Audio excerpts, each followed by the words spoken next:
계속해서 우리 로마서 강의를 이어갑니다. 로마서 말씀이 좀 강의를 시작하고 좀 어려워하시는 분들도 좀 있습니다. 근데 이제 말씀드리지만 이것만 로마서만큼 귀중한 성경이 없기 때문에 또 이제 얼마 안 남았어요. 지금 13장입니다. 몇 장 안 남았고 오늘은 그 12장과 13장 전체의 어떤 이 두 장에 관통하는 내용을 좀 전하려고 그래요. 본문은 13장 후반부지만 사실은 오늘 전하려고 하는 주제는 12장과 13장을 통틀어서 사도 바울이 얘기하고 있는 주제입니다. 그 주제는 딱 하나입니다. 오늘 원래 대지가 두 개였는데 하나로 줄였어요. 기쁜 소식입니다. 오늘 설교가 좀 짧습니다. 짧게 하는 날도 있어야지. 보겠습니다. 읽습니다. 시작. 로마서 12장과 13장의 주제를 한 줄로 요약하면 이겁니다. 삶으로 보여줘야 된다라는 얘기를 하는 거예요. 11장까지 너희가 어떻게 구원받았는지, 너희가 어떻게 죄사함과 구원받아서 예수와 연합하여 하나님의 사랑받는 아들이 되고 딸이 되었는지를 이제 얘기를 하고 난 다음에 죄가 얼마나 무서운지, 그 죄에서 우리를 구원하기 위해서 예수님이 치르신 값이 어떤 것인지 이런 쭉 얘기하고 나서 이제 12장에서는 그렇게 구원받았으니까 삶으로 보여줘야 된다. 너희의 구원을 보여줘야 된다. 이제 그 얘기를 하고 있어요. 12장 1절 봅니다. 읽습니다. 시작.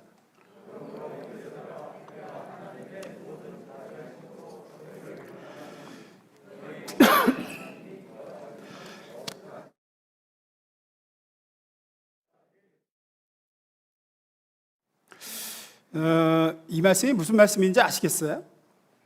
로마서가 좀 어려운 이유가 어려워요. 이게 벌써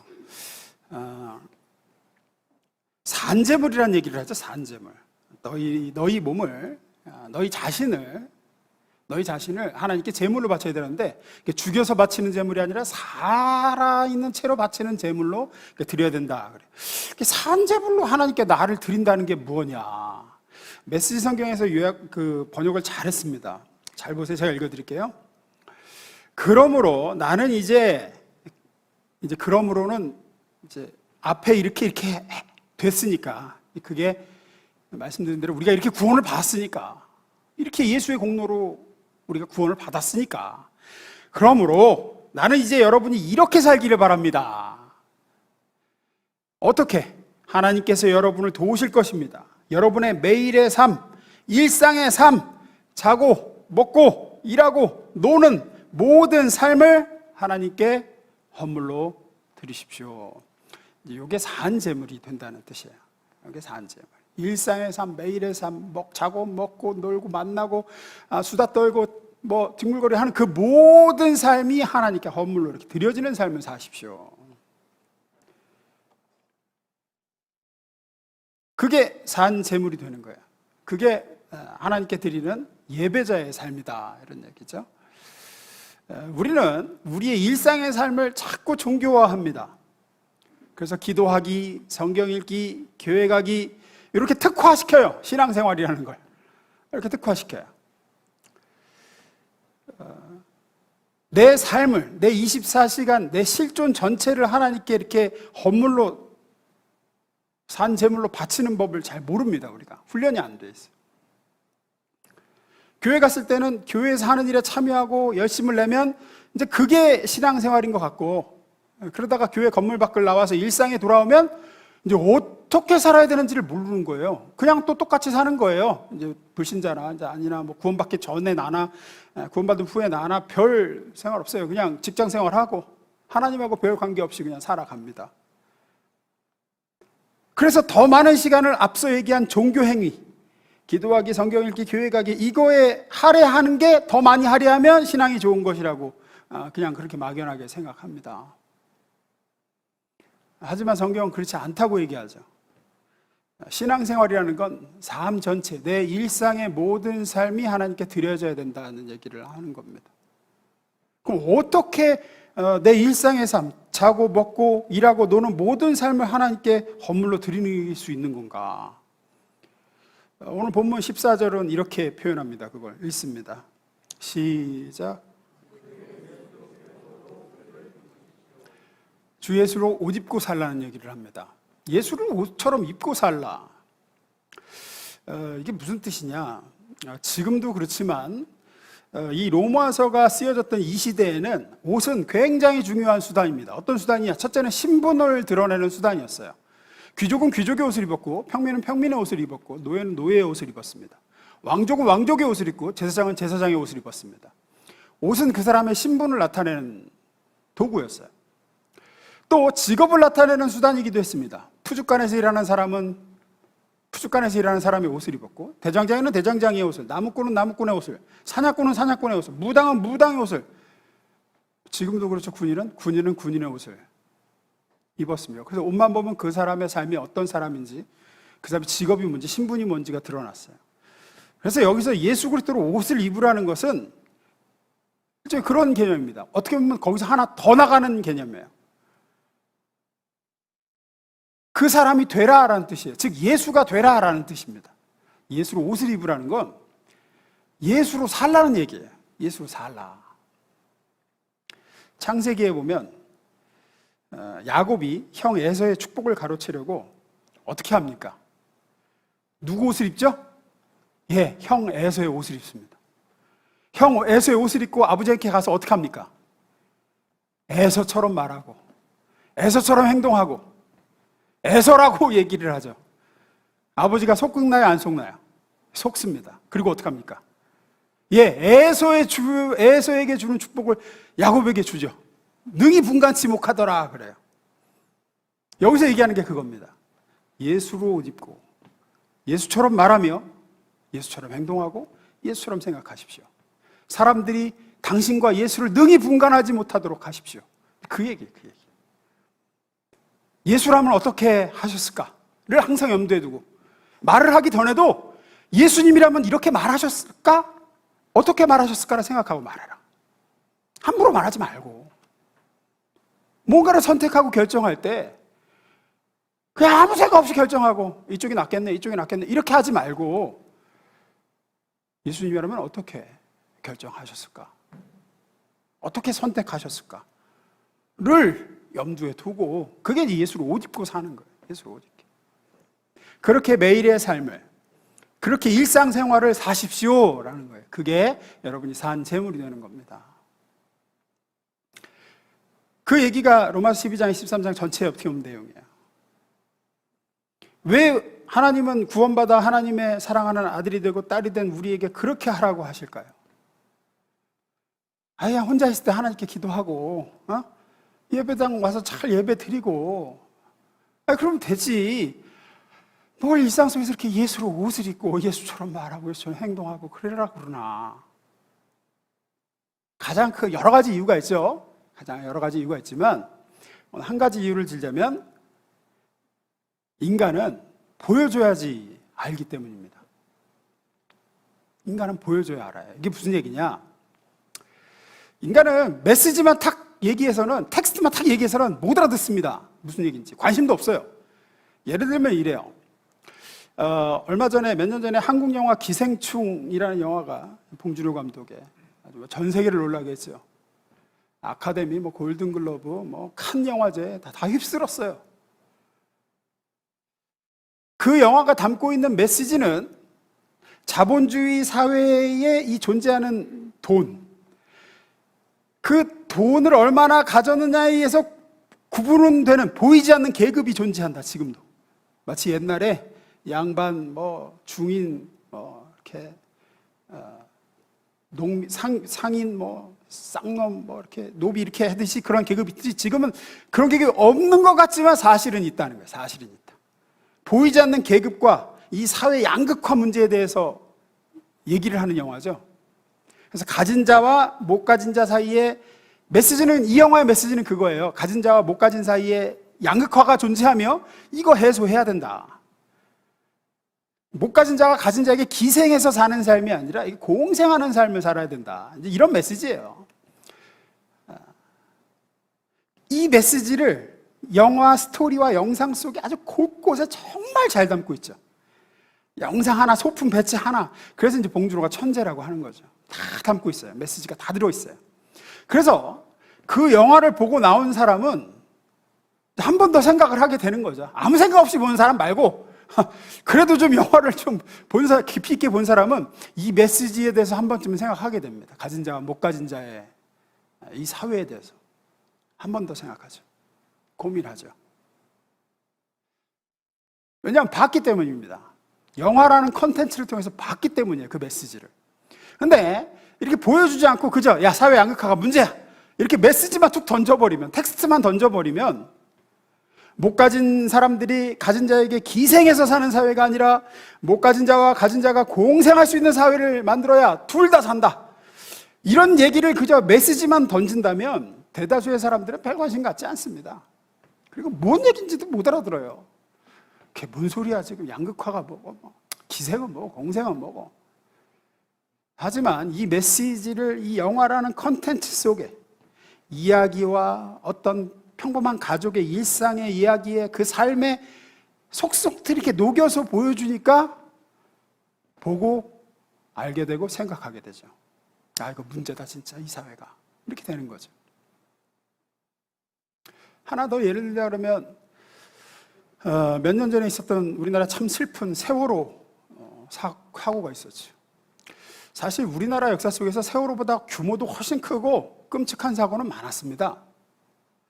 그런데 왜 이 사건에 있어서 이렇게 전 국민적인 공분이 일어나고 모두가 슬퍼하고 정말 다시는 이런 사고가 없어야 되겠다라는 생각을 모두가 하게 되었고, 뭐 이건 아마 처음일 거예요. 그렇게 된 거는. 훨씬 더 많은 사람이 죽은 끔찍하고 어이없는 사고도 많았는데도 불구하고. 왜 그럴까요? 예, 봤기 때문입니다. 배가 그렇게 침몰하고 그 피워보지도 못한 학생들이 그냥 생으로 물에 수장되는 장면이 영상이라는 콘텐츠로 전 국민에게 방송됐기 때문에, 봤기 때문이에요. 야, 애들이 그렇게 딱하게 죽었대 이렇게 들은 게 아니라 이렇게 봤어요. 그래서 그래요. 성자 하나님이신 예수님이 육신을 입고 인간이 되셔서, 성육신이라 그러죠? 이 땅에 오신 것이 일종의 그런 겁니다. 인간들은 구약의 수많은 선지자들의 메시지와 텍스트를 듣고 또 들었어요. 하나님이 어떤 분이신지, 하나님이 이런 분이시다, 그분의 마음은 이런 마음이다, 그분은 성품이 이러시다, 우리 인간을 향한 하나님의 사랑은 이러하다, 너희가 하나님께로 돌아와서 하나님과 함께 하나님을 모시고 살면 너무나도 영광스럽고 아름다운 인생을 살 수 있다, 이런 얘기를 수많은 선지자들이 얘기했어요. 그러나 사람들은 메시지 듣고 못 알았습니다. 하나님이 어떤 분이신지 깨닫지 못했어요. 하나님의 성품이나 마음을 알지 못했습니다. 하나님을 믿고 그분과 함께 걷는 삶이 얼마나 영광되고 아름다우며 능력 있는 인생인지 그냥 들었음에도 관심 갖지 않았어요. 그래서 삼위의 하나님 중 한 분이신 예수님이 인간이 되어 우리 곁으로 오신 거예요. 왜? 보여주시려고. 삶으로 보여주시려고. 하나님이 이런 분이야. 하나님의 마음은 이런 마음이야. 하나님의 성품은 이런 분이셔. 그 예수님이 하나님과 동행하며 이 땅에서 사시는 3년 동안 보여주심으로 하나님과 함께하는 인생이 어떤 인생인지, 본래 하나님이 의도하신 인간이라는 존재가 어떤 존재인지, 예수라는 육신을 입고 오신 그리스도의 삶으로 그 컨텐츠에 녹여서 이제 보여주셨죠. 그래서 성경에 뭐라 그럽니까? 요한복음 1장 14절입니다. 읽어보겠습니다. 시작.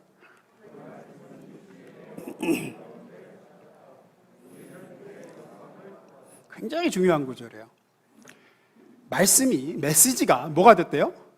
육신이 되셨대요. 왜? 컨텐츠로 녹여서 보여주려고. 메시지를. 우리 가운데 그래서 사셨대, 같이. 그래서 뭐 어떻게 했대요? 우리가 그 영광을 봤대요. 그렇게 오셔서 하나님이 어떤 분인지, 그분의 마음이 어떤지, 그분과 동행하는 인생이 어떤 인생인지를 보여주셨고, 그 메시지를 자기의 삶이라는 콘텐츠에 녹여서 알려주셨어요. 그 결과 사람들이 봤습니다. 알게 되었습니다. 그래서 믿게 되었어요. 아, 하나님이 이런 분이십니다. 하나님이 의도하신 인간이라는 것은 이런 것이구나. 하나님과 함께하는 삶의 아름다움이 이런 것이구나. 예수를 보고 알게 되고, 그렇게 하나님께 나와 예수와 같은 새 삶을 이제 사람들이 얻게 된 거죠. 그리고 그렇게 오셨던 예수님은 다시 하나님께로 돌아가셨습니다. 하늘로 돌아가셨죠. 돌아가시면서 뭐라 그러세요? 이제 예수님이 하셨던 그 보여주는 사역을, 메시지를 삶에 녹여서, 삶이라는 컨텐츠에 녹여서, 일상이라는 컨텐츠 속에서 보여줘야 되는 이 일을 누가 해야 된다는 거예요, 이제? 우리가 해야 된다는 얘기를 하시고 있는 거예요. 우리가 먼저 예수를 믿은, 먼저 하나님을 모시는 삶을 살고 있는 너희가 보여줘야 된다. 나처럼. 사람들은 말을 해서 메시지를 듣는 게 아니에요. 보여줘야 돼. 로마서 12장 1절. 그게 로마서의 메시지죠. 그러므로 나는 이제 여러분이 이렇게 살기를 바랍니다. 하나님께서 여러분을 도우실 것입니다. 여러분의 매일의 삶, 일상의 삶, 자고 먹고 일하고 노는 모든 삶을 하나님께 헌물로 드리십시오. 13장 14절 읽습니다. 시작. 여러분이 예수가 되어야 됩니다. 이제. 하나님이 어떤 분이신지 여러분이 보여줘야 됩니다. 여러분의 말 속에, 행동 속에 하나님을 모시고 사는 삶이 어떤 것인지, 여러분의 일상이라는 컨텐츠에 그 메시지와 텍스트를 녹여서 보여줘야 됩니다. 우리가 하찮게 여기는 매일의 모든 삶이 이렇게 예수 그리스도의 성육신처럼 내가 믿고 고백하는 이 메시지가 창조주와 함께 걷는 삶의 영광과 행복이 담겨 있어야 돼요. 그런 의미에서 우리의 하루하루와 우리의 평범한 일상은 하나님이 이렇게 세팅해 놓으신 무대입니다. 무대. 하나님을 보여주는 무대예요. 그분을 모르는 사람들에게, 그분이 어떤 분인지, 그분의 마음이 어떤지, 그분을 믿고 사는 구원받은 삶이 어떤 것인지 모르는 사람들에게 보여주는 무대가 우리의 매일의 일상이죠. 하나님은 무대를 세팅하시고 우리 각 사람을 넣으셨습니다. 그 무대에 세우셨어요. 우리가 태어나서 맞이하는 것들 중에 대다수가 우리가 선택하지 않은 것들이죠. 가족, 부모, 사회, 시대, 관계, 지위, 직업, 이 속에서 하나님은 우리를 거기다 넣으셨죠. 그것은 하나님께서 우리를 통해 하나님의 메시지를 드러내기 위해 마련하신 무대라는 거예요. 우리는 거기서 우리가 믿는 신앙이 무엇이고, 우리가 믿는 하나님이 어떤 분이시고, 그 하나님과 함께 걷는 인생이 어떤 인생인지를 이제 보여주는 거예요. 영화처럼 메시지를 던지는 게 아니라 보여주는 거죠. 무슨 말씀인지 아시겠죠?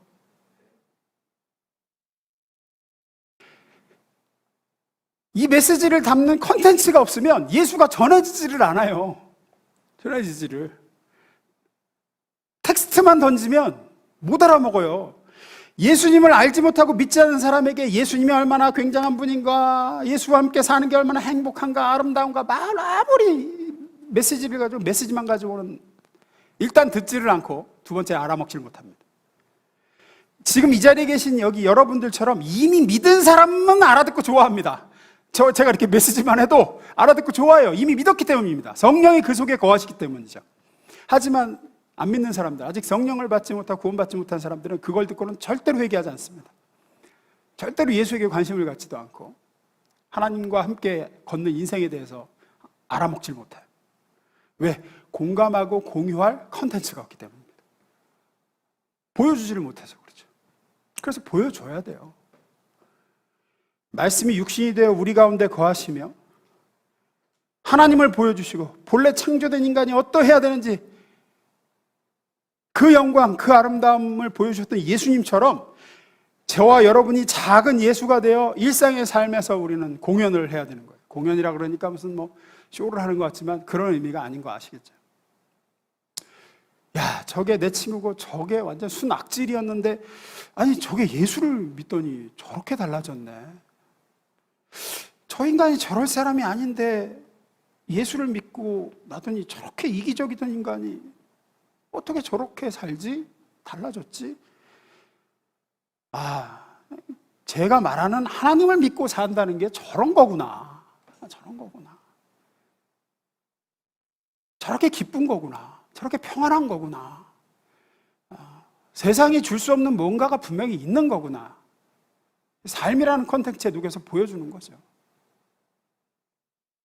명심하십시오. 우리가 일상의 삶에서 보여주지 않는 한 우리가 믿는 신앙의 메시지는 절대로 전달되지 않습니다. 그래서 이렇게 하라는 거예요.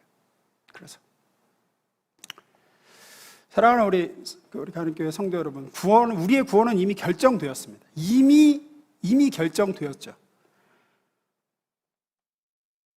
따라서 이미 구원받은 우리 인생에서 우리는 이미 구원은 확정되었고 되물릴 수 없습니다. 하나님 나라에 가는 것은 이미 결정됐어요. 미래는 확정되어 있습니다. 이제 이렇게 결정되어져 있는 이 삶에서 남은 건 어떻게 사느냐예요. 이제 거기까지 어떻게 가느냐예요. 천국이 결정됐다 그러면 이제 지금에서 천국까지 그 삶의 여정만 남은 거예요. 어떻게 그 여정을 걸어갈 것인가, 어떻게 예수를 드러내며 어떻게 하나님의 아름다움을 보여주며 사는가, 그 행복을 보여주는가. 예를 들면 이제 사극을 보세요. 사극. 다음 주에 이제 개봉 예정인 주목받는 영화가 하나 있죠. 그 이순신 장군의 한산대첩을 소재로 한 영화입니다. 제목이 한산이에요. 한산. 몇 년 전에 명량이라는 영화를 연출한 감독이 그 속편으로 만든 거죠. 세 편이 이미 제작 단계부터 있더라고요. 명량, 한산, 노량. 이순신 장군의 그 세 번의 대첩, 3대첩을 이제 소재로 해서 사극입니다. 역사극입니다. 역사극이라는 게 무슨 뜻이죠? 결말은 이미 정해져 있어요. 알고 있어요. 결말은. 이게 과거 사건이란 말이에요. 이미 확정됐어요. 우리는 다 그 전투 결과를 알고 있습니다. 이순신 장군이 외적들과의 전투에서 한산대첩에서 승리할 거냐 패배할 거냐 보면서 조마조마할까요? 아니요. 그거는 결정돼 있어요. 이겨요. 뭐 세 번째 나온 게 노량일 텐데 거기서 이순신 장군 죽습니다. 아시다시피 내 죽음을 적에게 알리지 말라 그러고 죽잔 말이에요.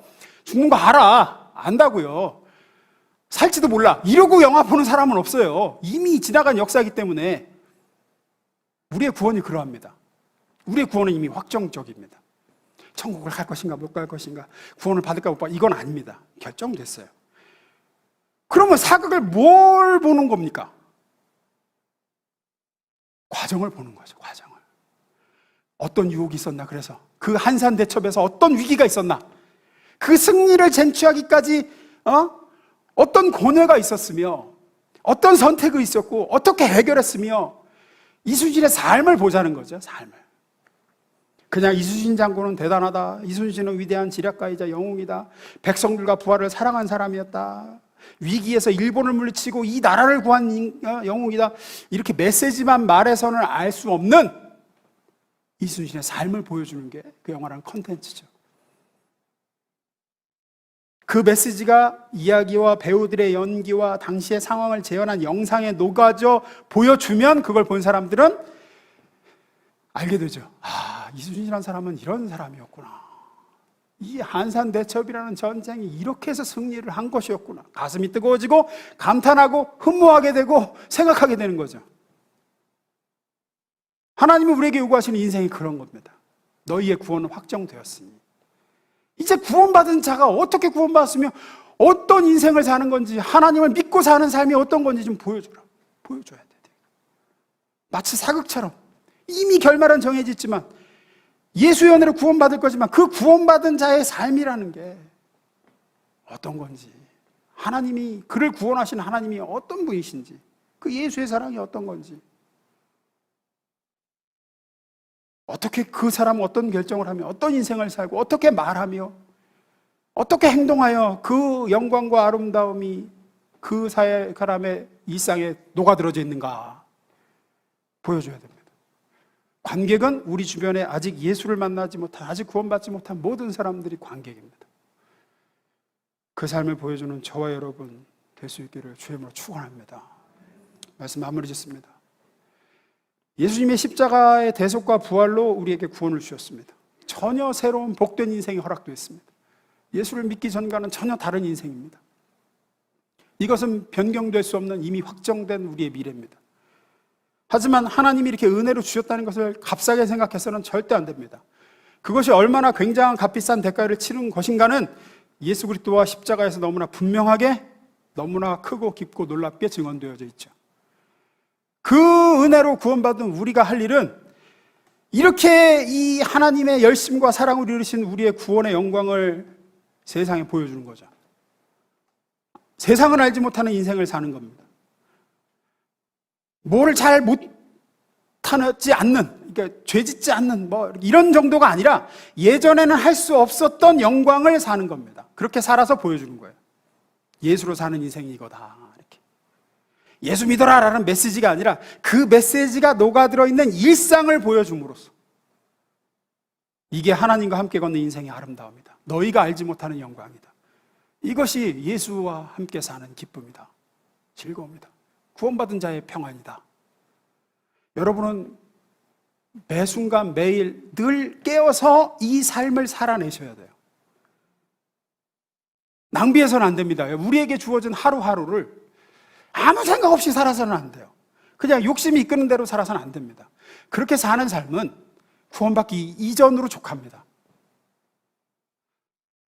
어네스트 해밍웨이라는 작가가 있습니다. 잘 아실 겁니다. 해밍웨이. 노인과 바다로 유명하죠. 이 사람의 소설 중에 태양은 또다시 떠오른다라는 작품이 있어요. 해밍웨이가 쓴 첫 장편 소설입니다.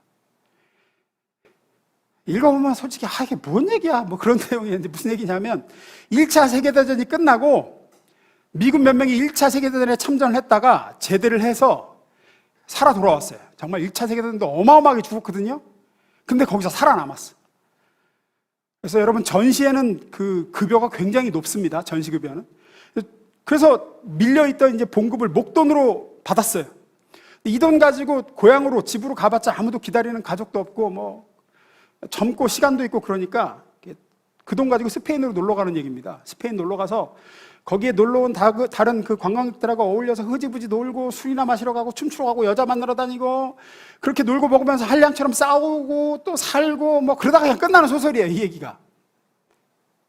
제가 왜 이 말씀을 드리냐면 자신이 전쟁터에서 어떻게 죽지 않고 살아남은 소중한 인생인데 수많은 죽어간 전우들을 넘고 넘어서 그들의 목도 얹어진 삶인데 자기의 삶이라는 게 그렇게 주어진 소중한 하루하루인데 또 목숨값으로 받은 돈인데 그 피 같은 돈을 그렇게 얻은 소중한 일상을 그냥 탕진하는 거예요. 스페인에서 낭비하고 술 취했다 깨면 또 술 마시고 수백만이 죽어나간 전쟁에서 살아 돌아와서 큰 돈을 받았으면 그렇게 살아났으면 자신들이 싸워 지킨 자유와 생명의 가치를 보여주는 삶을 살아야 되는데 자기 대신 죽어간 전우들이 통곡하지 않을 멋진 인생을 살아야 되는데 그걸 보여줘야 되는데 이제 그렇게 허랑방탕하고 사는 거지. 많은 성도들이 이 소설 속의 주인공처럼 살아가는 경우가 많습니다. 어떻게 얻은 구원인데 어떻게 얻은 예수와 함께하는 삶인데 그래서는 안 된다는 거죠. 로마서 12장 13장은 그 얘기를 하고 있습니다. 우리가 매일의 삶, 먹고 자고 일하고 사람들 만나는 모든 일상이 무대가 되고 컨텐츠가 되어서 구원받은 하나님의 자녀는 어떤 사람인지, 그를 구원하신 예수 그리스도와 하나님은 어떤 분이신지, 그분과 함께 걷는 인생길은 얼마나 복되고 아름답고 평안한 것인지 보여주는 저와 여러분 되기를 축원합니다.